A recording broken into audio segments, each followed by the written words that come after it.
Hello out there in television land, and welcome to the mixed male and female edition of It's Your Health. Philip Enyo with my bride and best friend, bringing you the latest and greatest in healthcare information. Right, dear?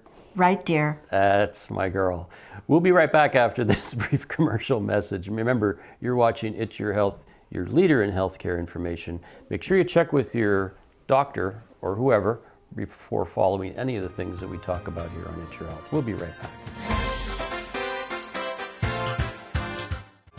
Welcome back to the first segment of It's Your Health. And the first segment is a question. All right, this is bad. We celebrated a very special day just a couple of weeks ago. What was it? Keep coming. It wasn't March Madness. Keep coming. It had to do with us getting married. Oh, I guess it was an anniversary. Which one? Oh, keep coming. Was it 30th? No, we're not that far yet. It seemed like 30. It seemed like 50, didn't it? It was our 25th wedding anniversary that we just celebrated. And there's a picture here of everybody at our wedding. And you can see Dr. Dan right up front, the little guy. And Phil's in the back. And Joe's on the side, and the boys are on the other side. The girls are on the other side. Well, and there they all are. As Groucho Marx said, oh, here we go. I've heard this 100 times. I got married by the judge. I should have asked for the jury. But moving right along. Moving right along. Well, anyway, I wanted to share that because that was a special day for us. Absolutely. And night, don't forget that. No comment. Okay. Okay, well, now we can do headlines. All righty. The first headline, California coffee shops must post cancer warnings. Coffee sellers in California must post warnings that coffee may pose a cancer risk. It's kind of hard to believe. We see reports every month that the benefits of caffeine use. Yeah.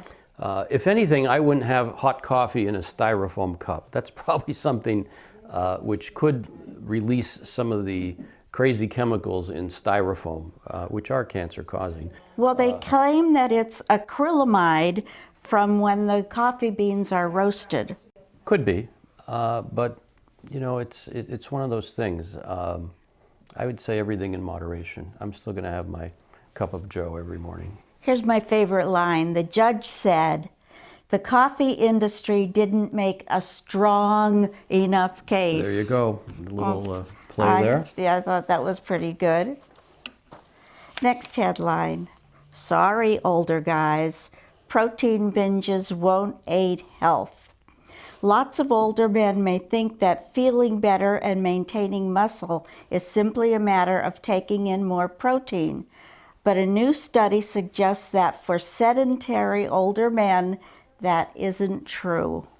No, it's not. If anything, the protein can clog up your kidneys and it will make your wallet lighter. So I would avoid the protein supplements. You want to keep muscle mass, you got to move it.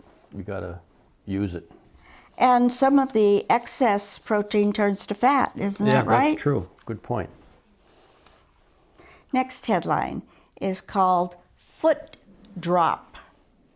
Foot drop, sometimes called drop foot, is a general term for difficulty lifting the front part of the foot. If you have foot drop, the front of your foot might drag on the ground when you walk. It's not a disease. It's a sign of an underlying neurological, muscular, or anatomical problem. Yeah, we generally see this when you have a herniated disc and the nerve is being pinched. The nerve that would work that part of your foot just doesn't hear the signal and stops working. You can see this in diabetes as well. And so if you are dragging that foot, if you will, I would get it looked at because there usually is going to be an explanation.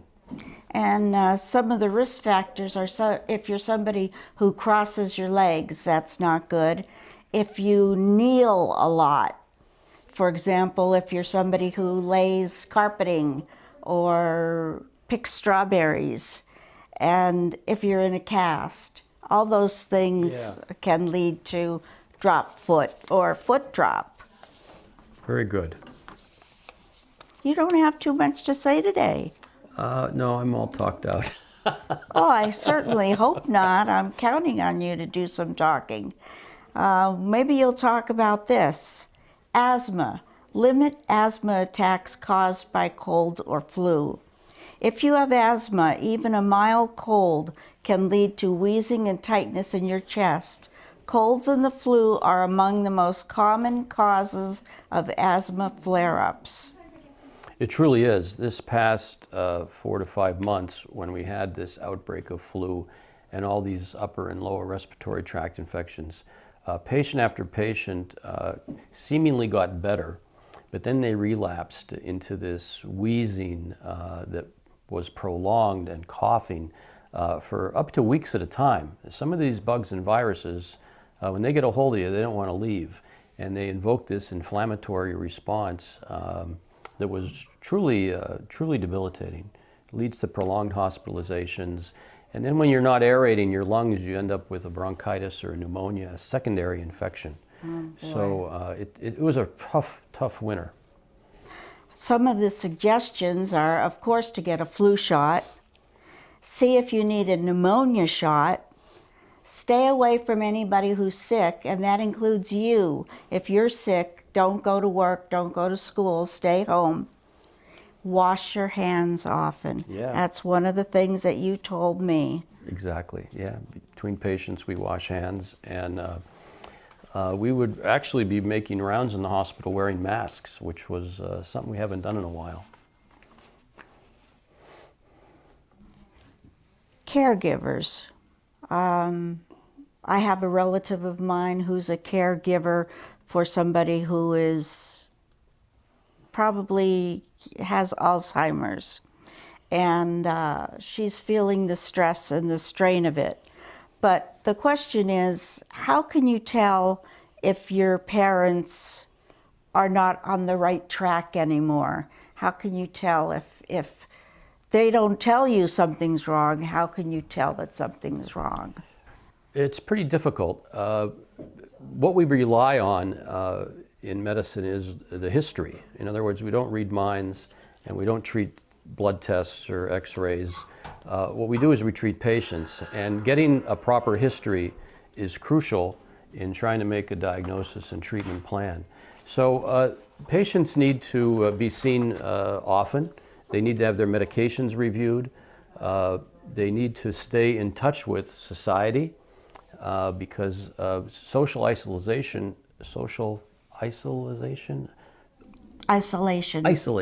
will have problems in terms of making you depressed and could actually promote a dementing looking illness. But caregiver stress is out there. I often tell patients that, for example, a wife of a husband who's demented, that husband's going to end up burying you, because that's often what happens.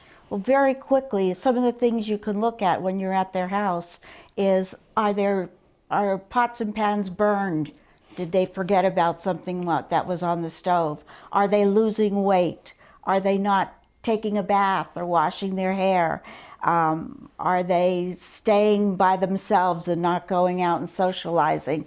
Those are some very basic ones that gives you a hint that something's not right. All right, and speaking of right, you're on the right path watching It's Your Health. We're going to be back after this brief commercial message. Remember, you're watching It's Your Health, your leader in healthcare information. Be right back.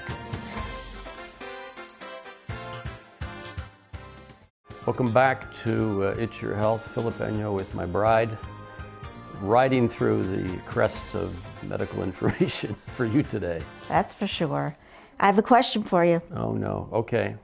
It was the 25th anniversary. We already did You that. say isolation. Go ahead. And we did that All too. right. What color is the best color for people to be healthy? Geez, that's an odd one. What color should people concentrate on? Pink? That's what I do. Okay, let's do this. What food color? Well, of course, green. Absolutely, there you go. All right. And eating greens may boost an aging brain. People who eat leafy green vegetables every day may maintain a sharper mind as they age.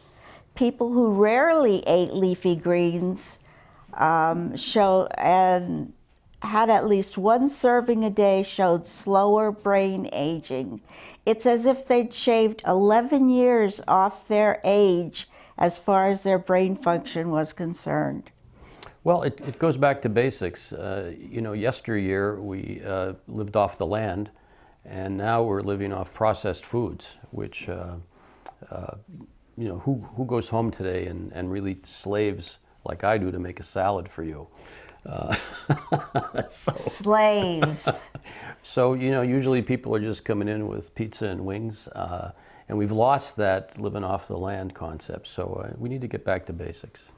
And they especially point out spinach, kale, and collard greens. Ah, And how many people eat collard greens? true. Another question for you. We know that a bruise forms when a blow or somebody gets hit and a blood vessel breaks near your skin surface and a small amount of blood leaks into the tissues under your skin. And that blood causes a bruise that looks black and blue and eventually changes colors. What word should you remember to take care of a bruise? It's not 25th anniversary. It's not isolation. It must be rice, maybe? Rice? It is rice. Oh, I finally got one right. And tell us why rice goes with bruise. Right. Well, think of the mnemonic. R means rest. I means ice it up, at least for the first 24 hours. The C is compression. You might want to put a little ace bandage on it, but not too tight. And E for elevation. You got to stay off it. A lot of people don't do that. They end up walking on bruised things and using them. It's kind of like driving a car with a flat tire. You have to let it get better. That was very good. That was profound, I thought. Yeah, you did that all by yourself. Exactly. Well, here's a serious one. Red meat is tied to higher colon cancer risk in women. Diets high in red meat are linked to higher odds for colon cancer. People should limit their intake of red meat to just over a pound a week to lower their cancer risk. Women who regularly ate red meat were more likely to develop distal colon cancer than those who did not eat red meat. Yeah, well, it goes back to living off the land again, getting back to greens and vegetable use. I think in general, meat consumption, particularly processed meats, have a higher risk of everything bad. But take it a step further, and people need to get screened for colon cancer. It's the #2 cancer in our area. Easily screened, and if you don't want to go for a colonoscopy, they now have this Cologuard testing, which... Oh, it's like this little box. Yeah, a little box, and the box gets delivered to your house, and you do your duty in it and call UPS to pick it up. No cost to you. Insurances generally pay for it. Pretty reliable. The only disadvantage is it may not pick up a polyp that is destined to become cancer like a colonoscopy can. Oh. But it's worthwhile looking into. How often should you have it done? Well, it depends. If you have a family history of colon cancer, or there's polyps in your family, you really need to get your colonoscopies done when you're younger. Depending on the results, some will say come back in 5 years, some say 10 years, depending on what they find. Or they don't say don't come back at all, huh? No, you don't come back at all. Darn it. Okay, let's talk about something else. Let's talk about latex allergy. It's a reaction to certain proteins found in natural rubber latex. It's a product made from the rubber tree. If you have a latex allergy, your body mistakes latex for a harmful substance. Latex allergy causes itchy skin or even anaphylaxis, potentially life-threatening condition that can cause throat swelling and severe difficulty breathing. What are some of the symptoms and what can we do about it? Well, to know about it, of course, is key. And then if you know about it, avoiding it.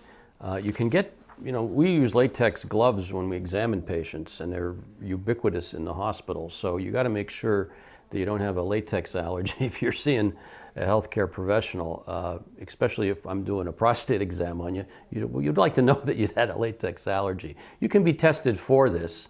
And of course, you have to avoid rubber and rubber-containing products. And they usually post it when you're in the hospital. This patient has a latex allergy. What do you use then if you can't use a latex glove? We have plastic ones that don't have the rubber compound in it. Okay.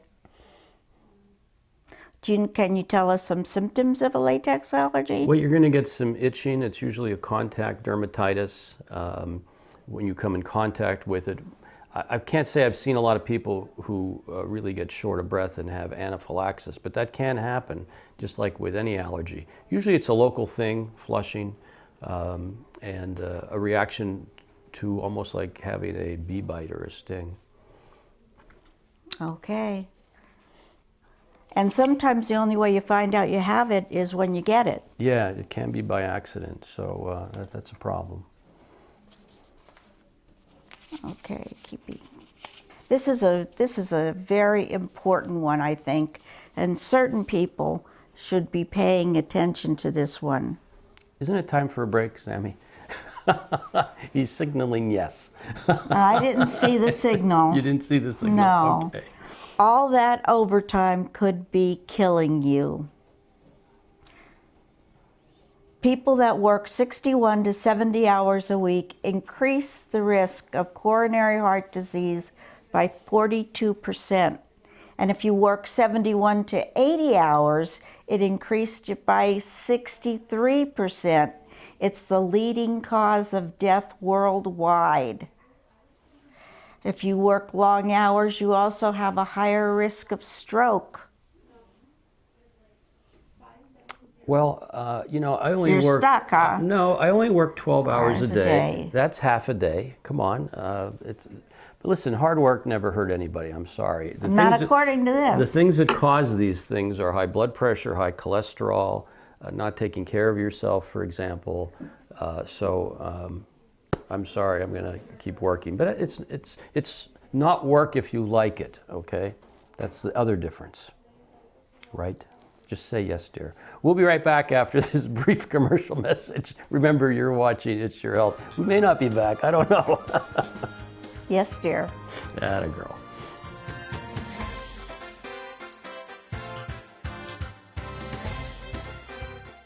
Welcome back, thank God, to the final segment of It's Your Health. Oh, now you don't want the people out there to be saying that. It's been a living hell. He'll pay for that, trust me. All righty, moving right along. Okay, we have some more headlines. That's how we start each segment, with headlines. But the difference here is these headlines are questions for you to answer. Here we go. Can energy drinks really boost a person's energy? I say no. And it may be just a temporary thing. They usually have caffeine in them and things that will energize you. But it can also increase your heart rate, your blood pressure, and it's just a temporary fix. So You can suffer from insomnia, rapid heartbeat. Yeah, I'm not a fan of energy drinks. I think if you're tired, you should try to find out why. Maybe just need a nap. Or you could have sleep apnea. True. That's the major cause of daytime drowsiness in today's world, sleep apnea. Sleep apnea. We have to do a show on that. Yeah, we should. You could do examples of it. Yeah, we could. What are you being so agreeable for? Well, I don't know. I'm just that kind of guy. No, he's not. Okay, next headline, it's a question. Caffeine and menopause. Is there a link? I don't know. I haven't had menopause. Maybe you could tell us. You lived with somebody who had menopause. Definitely there is, because I also live with a cocaaholic.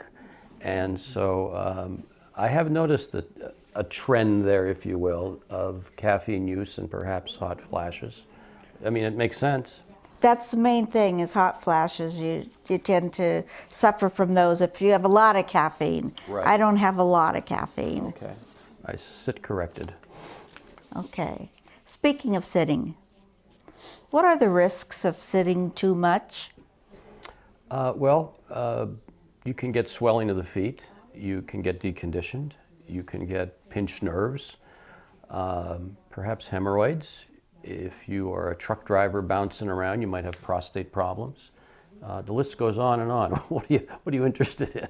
Well, you've practically hit all of them, and they even tell you take a phone call standing up. That anything that you can do instead of sitting, if you do it standing, that helps. That the sitting is the problem. It increased the risk of death from cardiovascular disease and cancer. Yeah. I forgot about phlebitis. That can also, you get some swollen veins and blood clots, and that would be bad. We are a sitting nation. Yeah, well, when they suggested when you go on an air flight, for example, you should stand up, exercise your feet at least every 30 minutes so you don't get Yeah, blood you clot. always remind me of that. Exercise my feet. You just always want me to rub your feet, though. There I you don't go. think that's what they mean. You sure? I don't think so. Okay. I've heard that salmon, which I hate, is high in dangerous PCBs. What are PCBs? And is salmon bad for you? Well, PCBs are polychlorinated compounds that are in the environment, mainly because of industrial revolution, plastic use. They're bad, and they will accumulate in things that eat them or eat the surrounding water around them. Of course, fish are one of those things, and fish eat fish, so you can get a cumulative effect of whatever, arsenic, mercury, and the like. So I'm not so sure. I think if you're going to go for salmon, get something that's farm raised. Then you eliminate that possibility, or at least minimize it.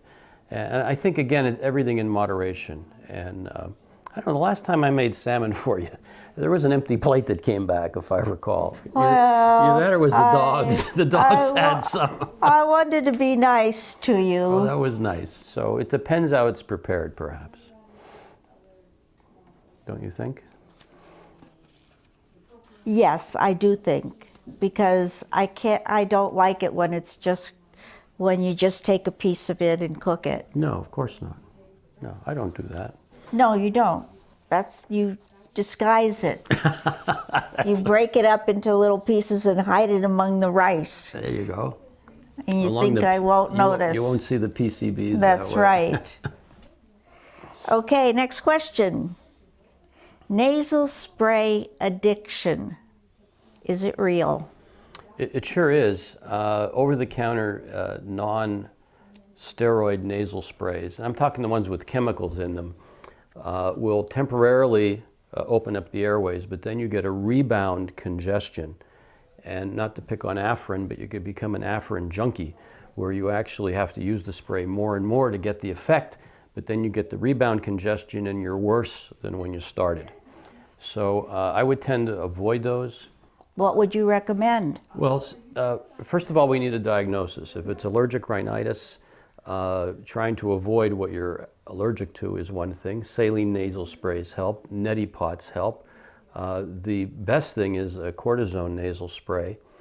Or if you're really hampered by this, you can try a medication called Singulair, which is a pill that actually prevents these allergies from kicking in no matter what you're allergic to. Wow. So there's help out there. So there's a lot of options. Right, and so check it out. Next question. Does shaving body hair make it grow back thicker and darker? Jeez, that's a good question. I've never heard of that, to be honest with you, so I doubt it. You're right. Am I right? It may seem that way when it's first growing, but it really isn't any different. It's no different than any other time. So Well, you win on that one. Well, again, you've spent the fastest 30 minutes in television But history. I'm not finished. We are finished. I have more questions. Well, you'll have to save them for our next show, sweetheart. Okay. Thank you for allowing us to inform and entertain you. Come into your home, right? Right. On It's Your Health. And remember your kudos that you are watching the latest and greatest. And check with your healthcare provider before doing any of the things that we talk about on It's Your Health. Right there. Right, dear. Okay. Anything else? No, I think you've hit it all. Covered it all. Thank you and good.